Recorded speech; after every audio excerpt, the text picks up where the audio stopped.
Today we're going to step through the looking glass and into a realm where paintings never go because artists have never taken us there. I want to show you something that I found by accident when I put a microscope lens on my camera and pointed it at the painting. It's made me question how this painting is meant to be viewed, and more importantly, how it was even painted. And at times it's also made me question my own sanity. Welcome back to Vermeer's Child. If you've made it this far, congratulations. In Australia, Anzac Day, the 25th of April, is the day we remember those who have served and died in wars. Generally Europe's or America's wars, I might add. On Anzac Day 2021, I decided to take some photos using a cheap microscope lens that I'd bought. I wanted to get some better photos of the first signature I found. Remember the one I showed you back in episode 1? The problem with these lenses is that you can only focus them by moving the camera in and out until you hit focus. And with 4 times magnification, the camera will only be taking an image that's covering a 9mm circle, and a fairly hazy circle at that.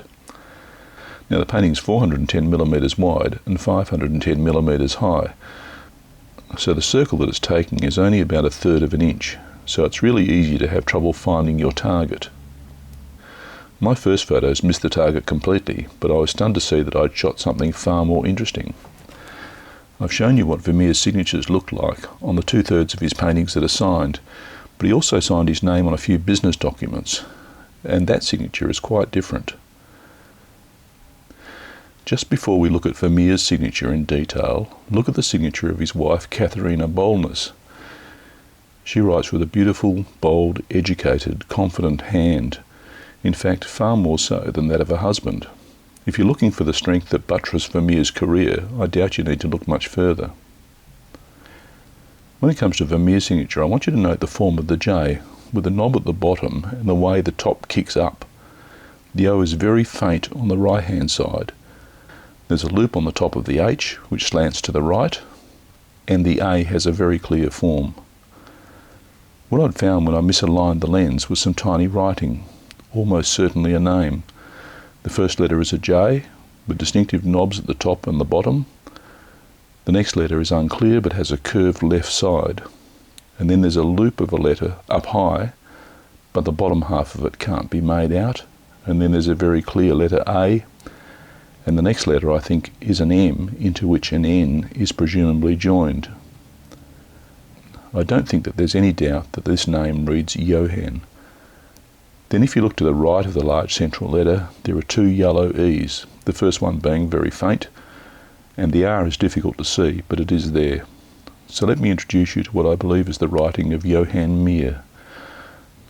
I think the name is actually on a brooch, with the letters resting on the armature, but that's uncertain without much more study and understanding of other nearby objects.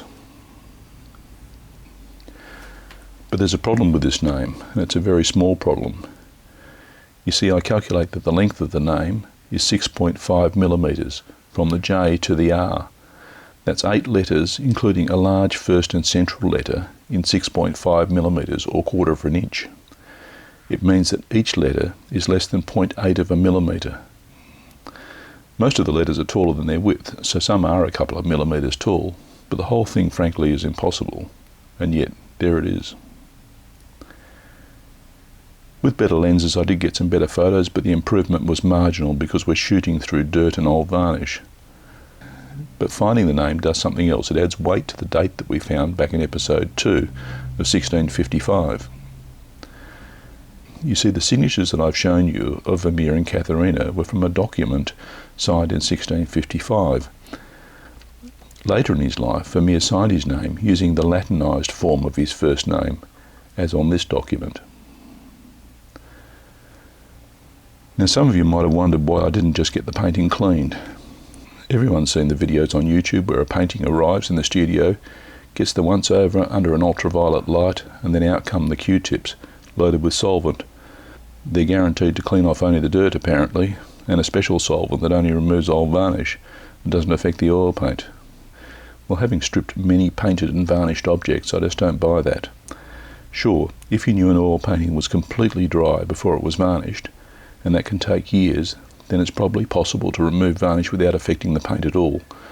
but I'd like to read some independent scientific studies to be convinced that the paint surface isn't affected by that process.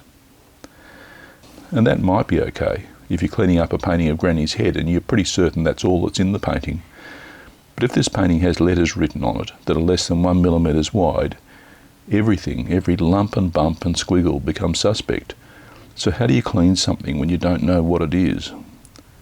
To give you a visual idea of the problem, the cotton wound around the end of this Q-tip is twice as long as the name I found. How easy would it be just to inadvertently wipe that name away? And there's a bigger problem. Look closely at this picture of the name. The bottom knob of the J has a rosette painted into it. So this isn't just a line drawing of a name, meaning that things even smaller than 1 millimetre must be examined, and there are 209,000 square millimetres in this painting. Now, just in case you can't see what I've been talking about, don't worry, because there's plenty more strange things coming your way. But before the next episode, here's something I want you to think about. Vermeer was famous and described as celebrated during his lifetime. But while we know why it is that we love his paintings, do we really know what made him famous in his small city 350 years ago? It's not as if there weren't many other painters producing superb works. What was it that made him get singled out? In the next episode, when we finally look at the painting, we're going to make a discovery that shows that this little scene of a woman and a child is not at all what it seems to be. I'll end this episode with some straight out of the camera video of the little name we've been looking at, so the skeptics don't think some photo manipulation or witchcraft was involved. If you haven't subscribed yet, please do so you don't miss the last few episodes. And as always, thanks very much for watching.